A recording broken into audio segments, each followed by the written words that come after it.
Hello, and welcome to the About Small Business podcast. If you are enjoying the content that we're creating in this series, please do like and subscribe to the podcast, and don't forget to hit the little notification bell that will let you know anytime a podcast is going to drop. Well, in this episode, I'm going to be speaking to Hélène Castel from LN Creator. Helen, thank you so much for joining me on the podcast. Thank you for having me. And you're more than welcome. Now, you're a creator. You've previously been advertised as a digital creator, Yes. as well as an online assistant and virtual PA. Have I got that right? Yeah, all that. All in that. One package. And I believe you also deal in web design. I do indeed. You do indeed. Yes. Right. So All that's quite a lot going on there. Yeah. Can you tell me a little bit about the virtual assistant, the PA services that you offer? Yeah.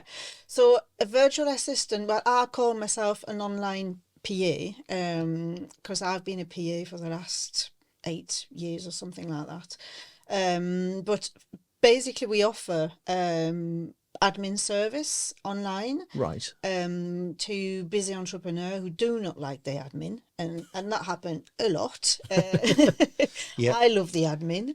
As I say, off camera, you won't see all my piles of papers. That is frankly embarrassing, all the stuff that's behind these panels. And I can attest to the fact that, yes, people don't like admin, or there are people out there who true. don't. But you clearly do. I do. I've always have. I think I've started enjoying admin, and I've always been very organised anyway.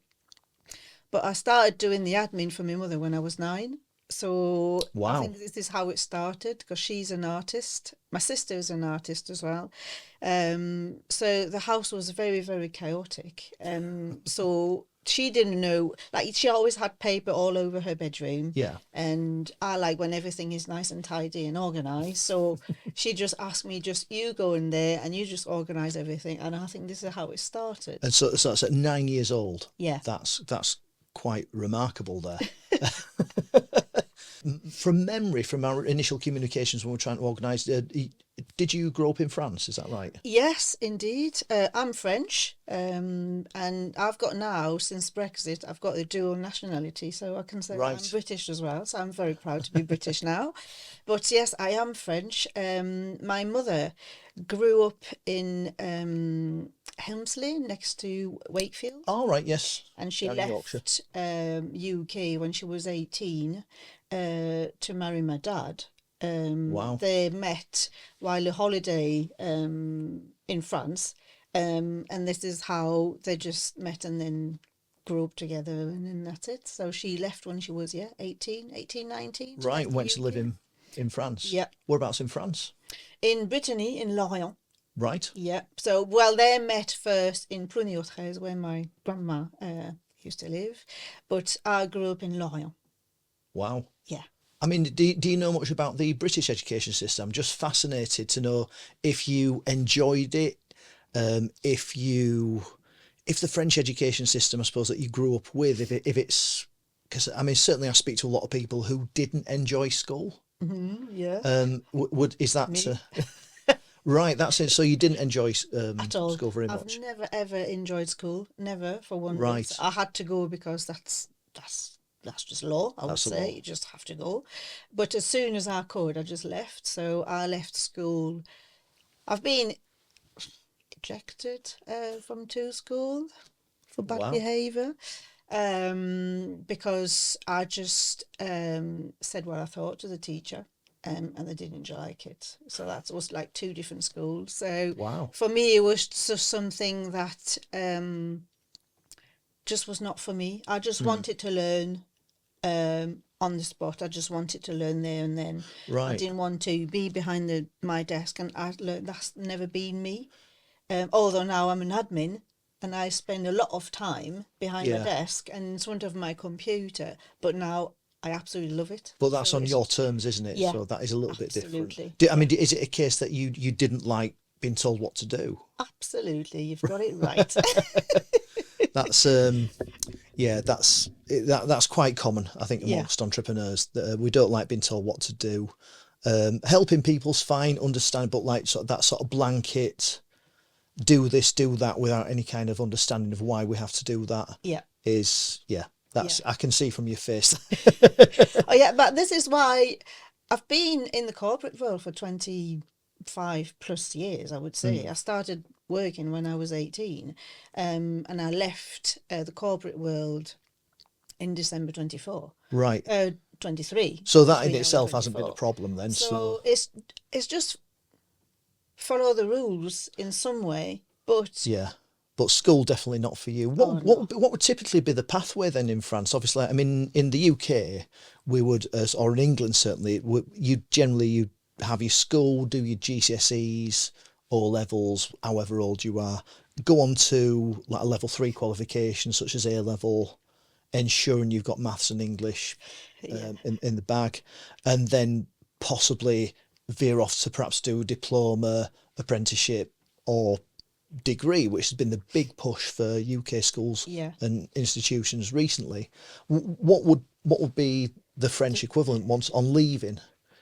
I would say the French equivalent would be exactly the same as in the UK up to GCSE, I would say, although it's obviously it's called differently, but it's the same thing. Although we have to, I think in the UK you're allowed to at some point choose which, I don't know how you call it, category or feature or options you're allowed to have. In France you're not. You have to do all of them. Right, okay. You like it or you don't like it. I hate math. Would that be the International Baccalaureate? Yes. That you follow, right? Yeah. So that's once you've got your baccalaureate, then you decide what you want to do. You go to university, and then you come from, like, you could start from 1 to 5, 7 years, or you go to what we called private school, and then you've got there as well. You can go from 2 years up to 5 years into private school, but it's all the longest one that you can do basically is university. Right. Or you can start working just after the baccalaureate. It depends what you want. Or you can go into what did you call it? Apprenticeship, where it's a hard word for me, but that one. You can do that one as well. It's I would say it's very, very similar. Yeah, there's certainly a lot of commonality there, I think. Right, and so from what you're saying, you didn't get on well with school, so did you choose to start work, or? I started work, well, against my mother's approval. I decided to leave school. And right. So, but that's it. That's me starting in the real world. And I started in a factory, chicken factory. Taking the fuzz off. Really? I've done that, yeah. I've done that job as well. That's not a pleasant job, is it? It's not, and this is how you realise maybe it wasn't that bad at school, but for me it was just like, no, I really don't want to do it. But I was very, very lucky. I did that for about a year, and the year after, I went to work in a travel agency, just for the summer. I loved it, absolutely loved it. And I don't know how, but it happened. American Express in Paris spotted me. So they offered me a job in Paris. Right. As corporate travel agent. I said, what? Right. So you must have impressed. No. You must have impressed in the travel agents that you were working in. What was it about that job that you enjoyed? The fact that you could offer a holiday to people, a dream to people, and see their smile. That just, for me, just made it all. Yeah. It was just that little thing, just making them dream and making them smile. That's what I loved. Yeah. And I thought, I need to do something like that. So in my head, I wanted to work in a travel agency. That was it. But then American Express came, and it was the start of something completely different, which I loved. And I stayed with American Express for about 10 years. Right. And what were you doing with American Express? I started as a corporate travel agent, organising travel for business only. So at the time when it was very common to travel, for, I don't know, Microsoft, Yves Saint Laurent, Caterpillar, whoever, that was my clients. So quite big, Big, well-known corporate. only international ones because I could speak English. So that's why they only put me in the international companies. That's probably worth touching on actually, because your English is very good. Thank you. I'm not sure I would have said you were French unless I knew that about you. Yeah. How is it that your English was? Because I mean, you've told us that you didn't like school very much. I'm assuming that you learned English at school, but having said that, your mother was English. So was Yeah. it a case that you learned I've fluent learned. English at home, Yeah. and that just happened to benefit any academic work that you may have done? Absolutely. Right. Yeah. Okay. Because my mother used to speak, because when she moved to France, she was 18. So she used to speak to us in English. Yeah. Because few years after me and my sister, we arrived, and she used to speak to us in English. I mean, father French, so I used to speak in French to my dad. So it was just the two for me. This is how I grew up. Yeah. So it was Never a problem, never any confusion. no. It's funny because that's I remember when I was at school and we were given an opportunity, which no one saw it as an opportunity, but French was the language that was a second language that is generally taught, or certainly was at the time, that's taught in English schools. And we were given the opportunity to do German for like sort of a certain band. And most of my friends got the parents to write them a note to get out of it, because you were allowed to get out of it on the grounds that it would confuse you too much. We wouldn't be able to cope with it. Okay. And I was desperate because none of my friends were doing it. I wanted my mum. So will you write? No, it'll be a good opportunity. Oh, flipping it.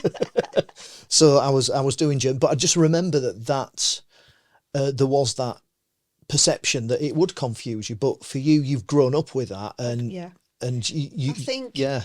I think my brain was mainly because at school I've learned I had to take English because English is compulsory. Yeah. So I had to take English, but I took German and Italian as well, and I just loved Right. it. I think my brain was like that. My sister's brain was for all physics and mathematics and all this. It's just, for me, it's just way beyond too complicated. But for me, languages and psychology was just Well, that's fascinating evident. because I'm fairly sure that lots of mathematicians would say, right, hang on, we've got English, we've got Italian, and all these languages going on. That seems really confusing, but it's just an aptitude that you had, Yeah.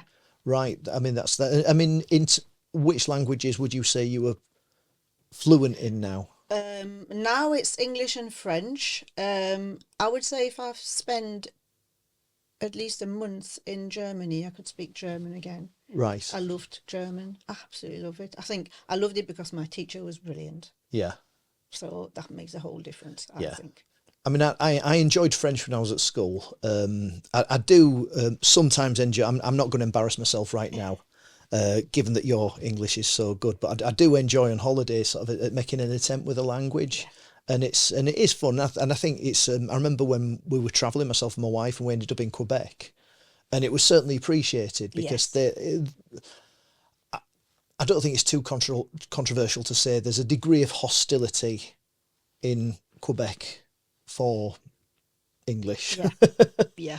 and certainly when we were travelling, as I was, and it's surprising the amount that comes back. I mean, I never got past GCSE level. I did a couple of week exchange, but really enjoyed it, and it was fascinating. After just 2 weeks, I came back thinking in French. Yeah.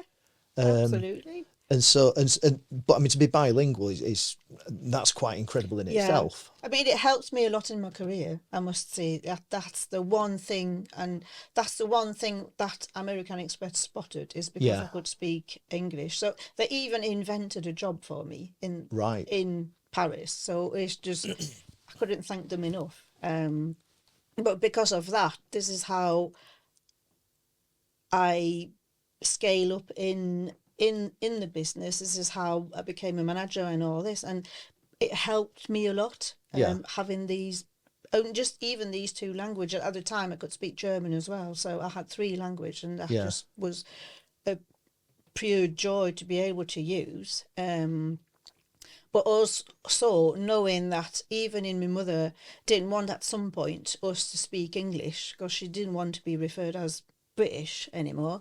So English was like, no, you can't speak English anymore. You have to speak French.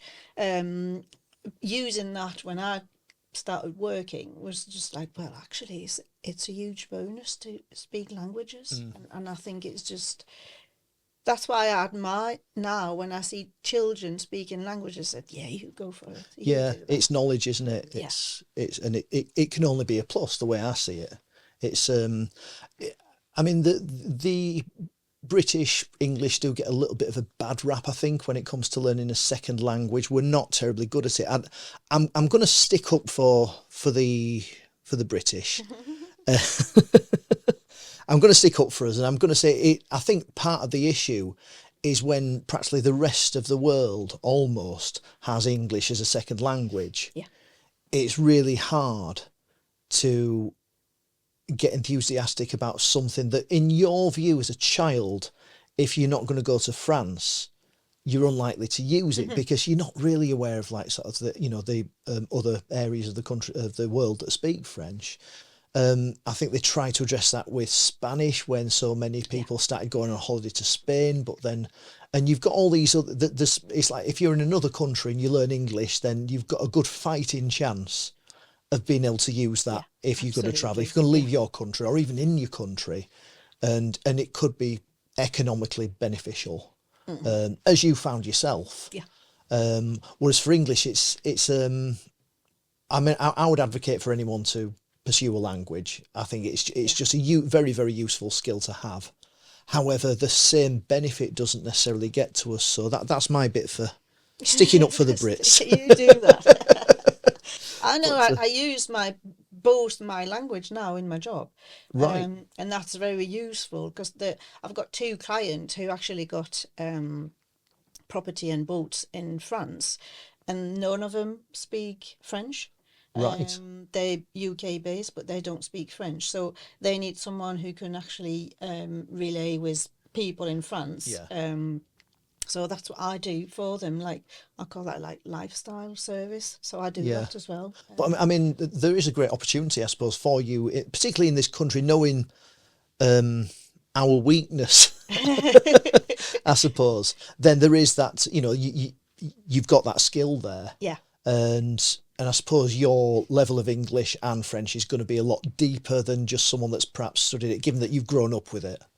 Yeah, and that's why I offer it, because they could use Google Translate and be happy with that, but there's so It's many not the same, is it? mistakes. It's not the same. No, definitely not. I think it's like with most technology at the minute. I mean, even with AI, I do use ChatGPT an awful lot. It's a brilliant starting point. It really is, but it's not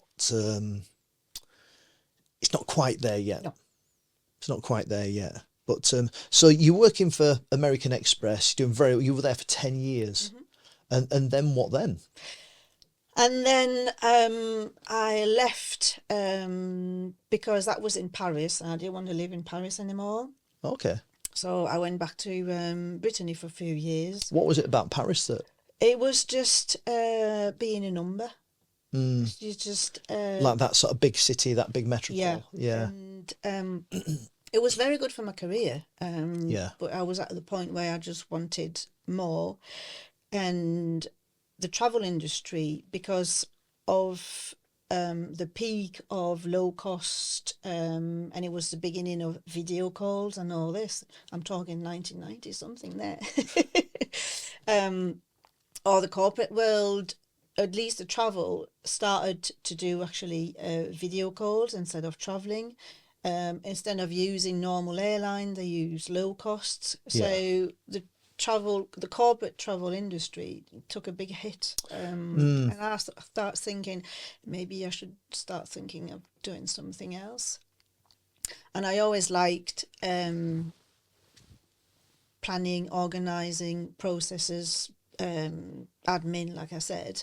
So I thought maybe I should just be a PA. So I went back to school when I was about 37, 38 for a year to pass a degree in PA, international PA. So I've done that, and then from there I've just been a PA. Was that quite a big decision? Because I mean, going back to education when you don't know. hated it at a young age. Yeah, it's just, it was my decision. Yeah, So it must have been made quite a it brave a one though. lot. Um, I think anything where you're improving yourself, I think it's always inevitably quite a big decision, quite a bold decision. yeah, I mean, I've made bold, stupid decision in my life. So I think it's just one of them where I just felt it's the right time to do it. So Yeah, I'm just going to do it. And I want to be proactive. And I could see that the corporate world was just had a big hit, and I yeah, was thinking maybe I should start thinking of doing something else. Even though I do absolutely enjoy it, maybe I should start thinking of doing something else. And right. PA was the first thing that came to my mind. It's interesting, isn't it? You do inevitably after after you've been in work for however many years, you do at some point have to think about adapting. Yeah. So yeah, so you then become qualified as a PA. Yeah.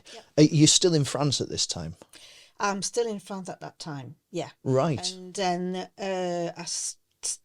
got a job as a PA for about 2 years in Brittany. And then I decided I just want to travel. I just want to leave. I just want to do something different. So I just quit my job. I've sold my flat. I sold my car. I sold everything I had. Because I went on a weekend in Malta with some clients, and I had organised a treasure hunt in Valletta, and I was in Valletta next to the Prime Minister's house, and I was thinking, I just love this place. I have to come and live here. In 6 months' time, I'll be here. In Malta. In Malta. Yeah. So I moved to Malta. We visited Malta just before lockdown. We absolutely loved it. Yeah. It's a gorgeous little place, isn't it? It is absolutely amazing. And it changed a lot now. It's yeah. not the same as when I moved there, but it is just, it's like a pearl in the middle of a Mediterranean sea. It's beautiful. It is. It's a really interesting place. Like I say, it's a tiny country, really. And this little island. Yeah. Well, yeah, feasibly. It's one place where we did, because the weather, we went during Easter, weather wasn't fantastic. And so we got out and explored a lot more. And I think we've said we would definitely like to go back. And it is one of those places I could see myself, I could quite happily live there. Mm-hmm. It is. It's lovely very place. Nice. It is. So you were working there? I worked there for 4 years, and the first job I found was event manager, because that's what I used to do before. So I just did that for 4 years. Right. And then it was just too warm, too much, and I'm missing some green. I needed tree. Yeah.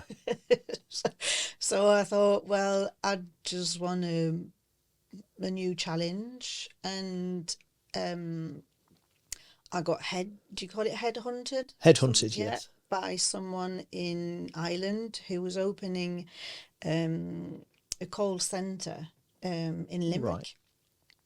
And they needed people who spoke different languages. I thought, oh, I'll do that. I'll do that for a few years and see where it goes. So I moved to Limerick without knowing where I was going. I'd never been to Ireland. It was never something that I actually planned. And so I drove with my little car up to Ireland. It was epic journey. It was brilliant, and I stayed there for a year and a half, and then I met someone, and that someone was from Northallerton. Right. So that's how I ended up in 2015, something like that. Right. In Northallerton, in the UK, and I'm still here. Fantastic. So that's wow. So we've gone Malta, Ireland, and then ending up in Northallerton. Yeah. Fantastic stuff. There's quite a bit of a change there. So now, in terms of weather, that's quite a change. We're recording on a very, very dull, miserable day, which is reminiscent of the glorious British weather, which, try as I might, I can't defend. But Ireland, that's not great weather over there. So did that suit you more? I think I just wanted that rain. I just wanted the green. I wanted the rain. I wanted a bit of fresh.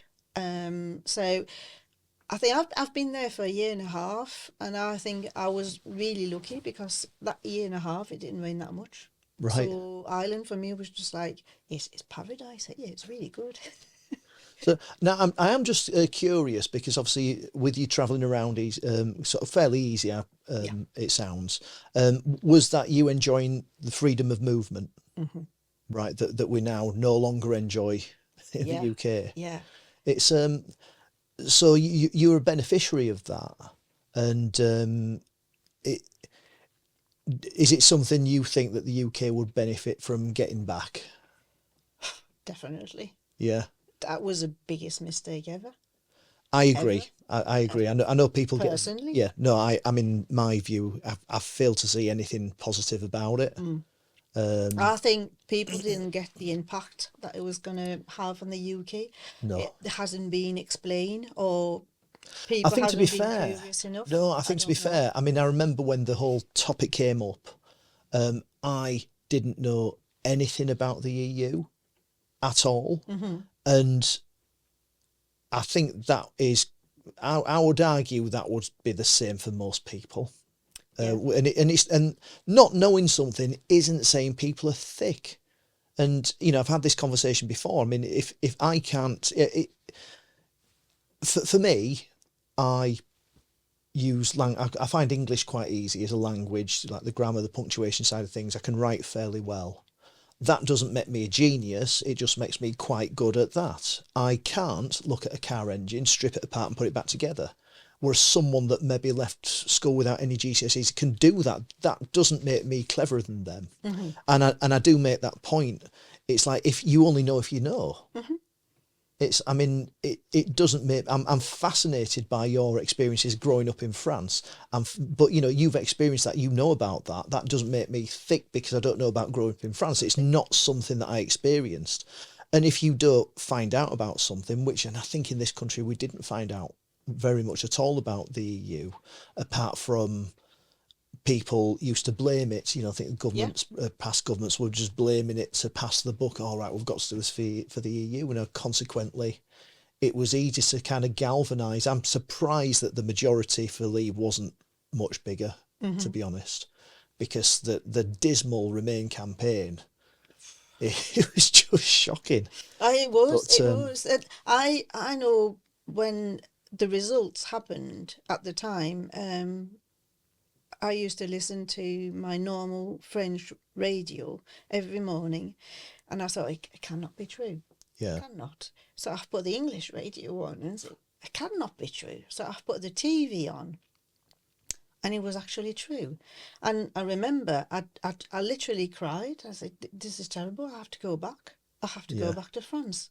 And I didn't want to leave. no, So I I went to work that morning, and I used to work for a company called ThyssenKrupp in Stockton-on-Tees. hmm, I found a job there to sell something that I don't know why I went there. It was stair lift and platform lift. right, And they needed someone to be a sales manager for south of France. So I was spending half of my time in France and half of my right, time here in the UK. But in that company, I would say 80% of the staff were foreigner. And normally in the morning, you arrive, you have a cafe, you'll have a little chat, and so what's happening last night, and all that. And that morning, it was just silent, yeah, and everybody was shocked. So I was talking to my friend South Africa, and she said, "Well, I've been here for 12 years, and now I have to go back to my country. I've got my kids here, my kids are at school, I have to go back to my country." mm, Everybody was just panicking. yeah. But now I would say thanks to Brexit, I've got my British passport now, so I'm not leaving. You can't get rid of me now. No, that is it. It is. I think it's. I was going to ask you, before you volunteered it, just how that did affect you, but it's. I mean, emotionally, that must have been quite hard. Yeah, Almost the perception that all of a sudden you're not welcome. yeah, Because I can only imagine what that might have felt like had I been living in another country and all of a sudden the residents, not overwhelmingly, but voted to essentially get rid of me. yeah, And you talked about, we didn't mean them, we don't mean people that are coming over to work and contribute. It's like, but It's not just it for me. It didn't make any difference. I'm going to be completely honest. My family who lives in Yorkshire, I've got my uncle and my auntie lives in Yorkshire, and they voted for it. And I said, so you're asking me to go back home? But they wouldn't have thought. I'm guessing they wouldn't have thought anything at all No, about that. It wouldn't have even crossed their minds no, probably. And that's what I mean about the shocking campaign. yeah. But I mean, how did they feel when it was presumably you pointed it out to them? Well, straight away they said, well, we're not talking about you because Yeah. we know that you came here and you're working. I said, well, it doesn't matter, working or not working. It's you're pointing that at me. So you're Yeah. asking me to go home. Intentionally or not, they've voted to make your life harder. No. And that's They basically what I've been talking about it with many people. I would say 90% of them voted because of immigrants. yeah. That's what it is, and I am one of them. Which has gone up since we left. Yeah, because the French government has decided straight the day after, they decided, okay, now you want to close your border, well, we're going to open ours. And now instead of keeping them here, Yeah. we're going to let them go. And Yeah. we might even help them go. And that's exactly what they did. Yeah. Well, why wouldn't? And that's what people didn't seem to get. It's like, well, why do you think everyone's going to be doing us favours when we've essentially, so you've told people essentially, whether it was meant or not, you sent a signal to say you don't like someone and then you expect them to help you. And it was just absolute crazy. But I mean, you did get your citizenship, you got dual citizenship, which must have helped with obviously having your family here. Yeah. Which, so I mean, that's good news. Yeah. And I'm really happy. yeah, and it's and so at what point then, sort of following that, did you decide to start your own business? I think it was just the fact that in the corporate world, I always knew that I was looking for something different in a way of I like to challenge people. I Yeah. like to ask them to think of a different way to do things. And I've always done that. Probably because when I used to work in the event industry, you have to think on your feet, you have to be proactive, you have to be very organised, but you also have to have loads of ideas. Yeah. And you have to surprise your client. So I think it's something that I've got in me. And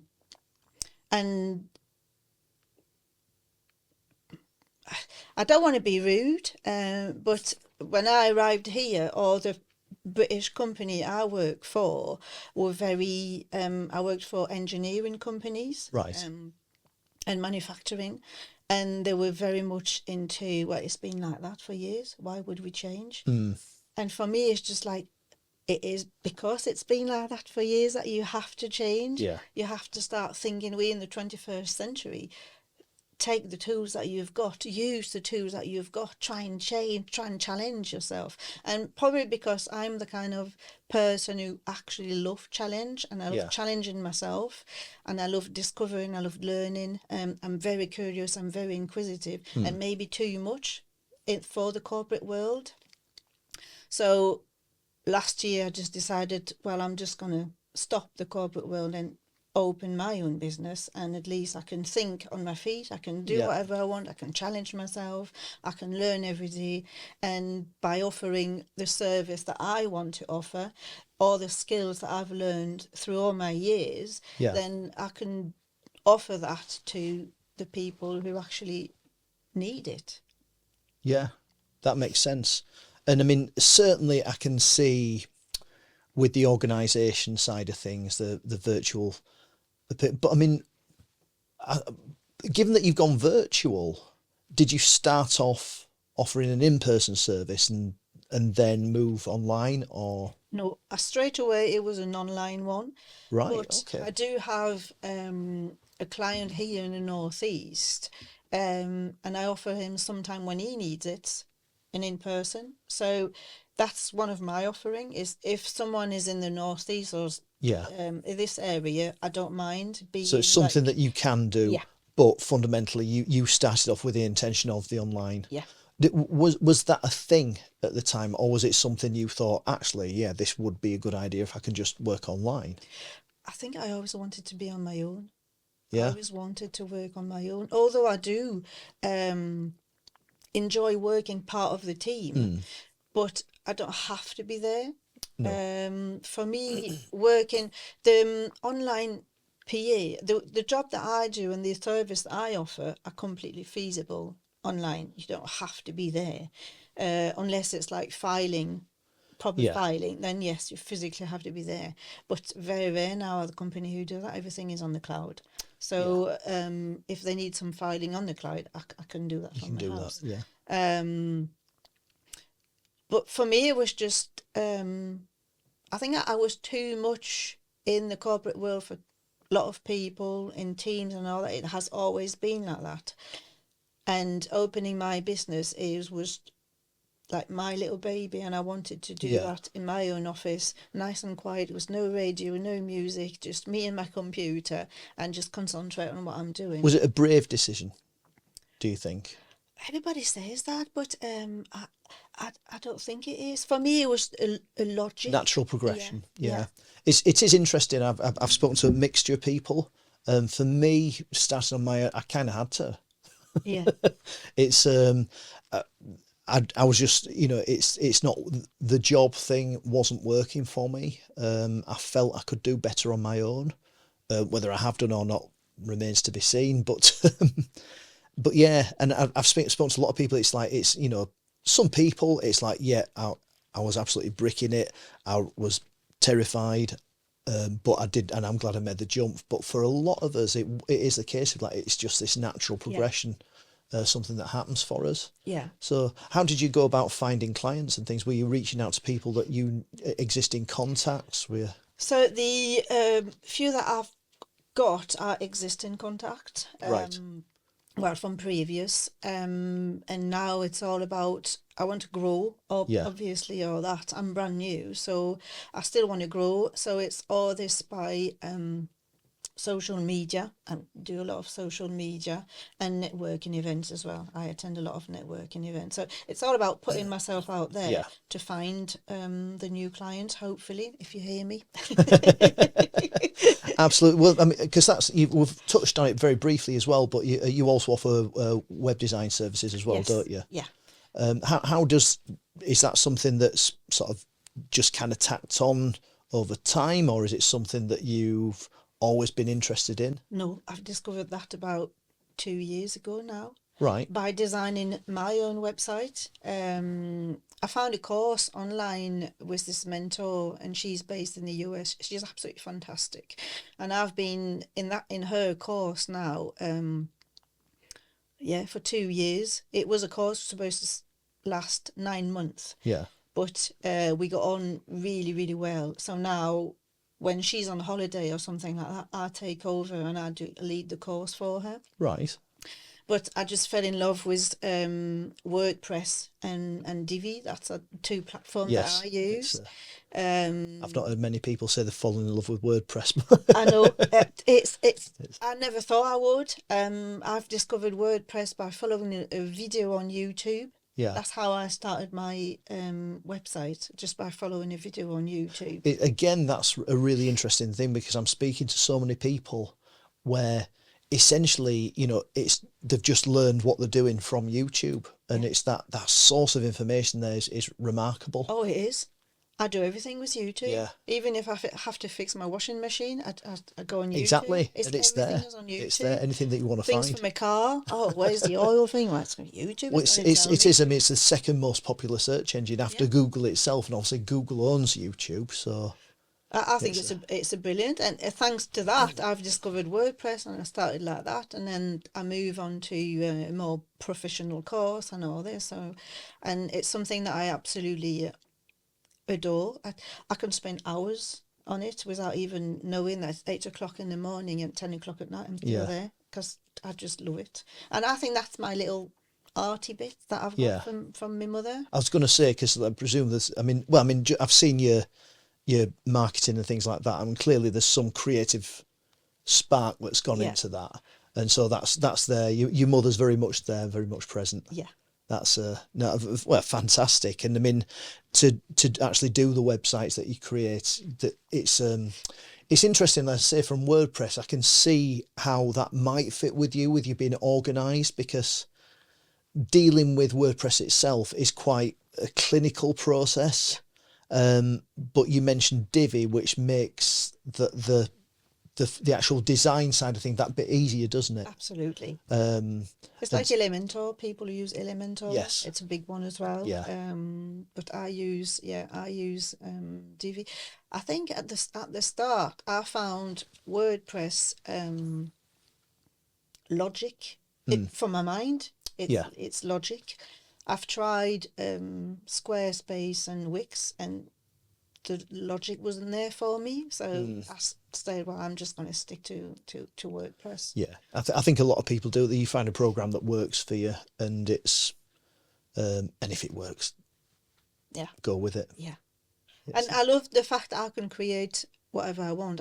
I'm actually designing 5 different websites, and it's the freedom that my clients gave me. They just said, well, we need that.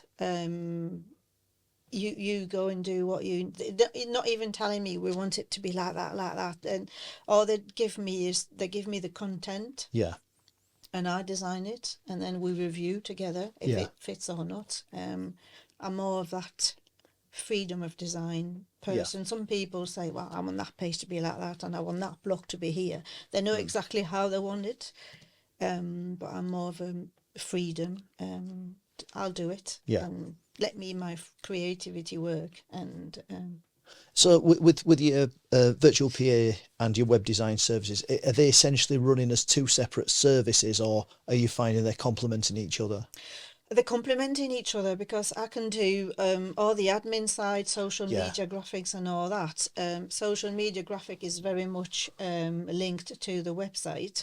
Most of the clients already got their own website. They just don't have time to take care of it, or just to manage it. And it is important to keep it updated as well, isn't it? Absolutely. So for me, it just worked together. I wanted to separately at first. I wanted to do 2 different websites, one for my online PA and one for the website. And I decided, no, actually, my client do actually need both.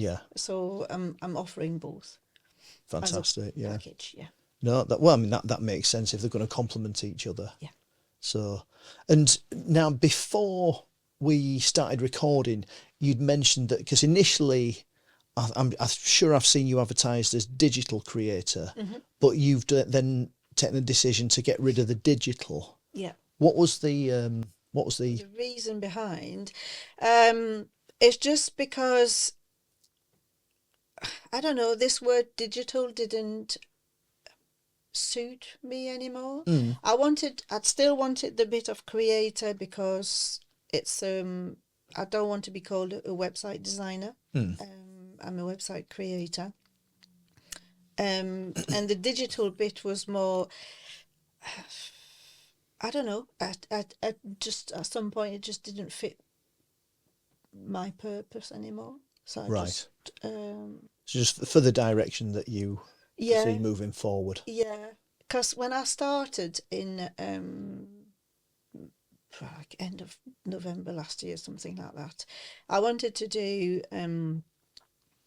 online PA and websites. And then, being a brand new entrepreneur, you said, oh, you start and you do lots of mistakes. And then I went down the line and said, oh no, I don't want to do virtual assistant anymore. I'm just going to do website design. The competition is fierce. So you're just like, oh my Lord, what have I done here? And I embraced again my online PA, because I was missing the admin side. I was literally missing it. So I came back to that, and that's when I decided to get rid of the digital word and just leave creator. Right. And I left LN because people ask me, why did you put the 2-letter L and the letter N, creator? I said, well, because this is how you pronounce my name, is LN. So I just find it logic to leave it. And so the future moving forward for you then, what does that look like? What would you like it to look like? I don't want to be like multimillionaire, all this. I don't have no intention in being a big company and all this. I just want to help busy entrepreneur grow their business, and I want to be there for people who just need help, advice. I just want a steady growth. Yeah. And be part of networking. I'm setting up with a few others, companies, entrepreneur. We're setting up a new networking event, which I won't talk about because it's starting only next week. But we're opening that, so hopefully that's going to work nicely. Because all this is about supporting businesses, putting names out there. Yeah. How can we help each other? Yeah. Partnership. And I believe very much in all that. Absolutely. And I'm sure out of all the people that you meet, there's going to be plenty of us that are disorganised, looking around my office at the minute, that will need your help. Well, Helen, it's been an absolute pleasure. Thank you so much. Thank you very much coming on for the podcast. having me. And I wish you every success with every project that you do in the future. Thank you very much. Thank you.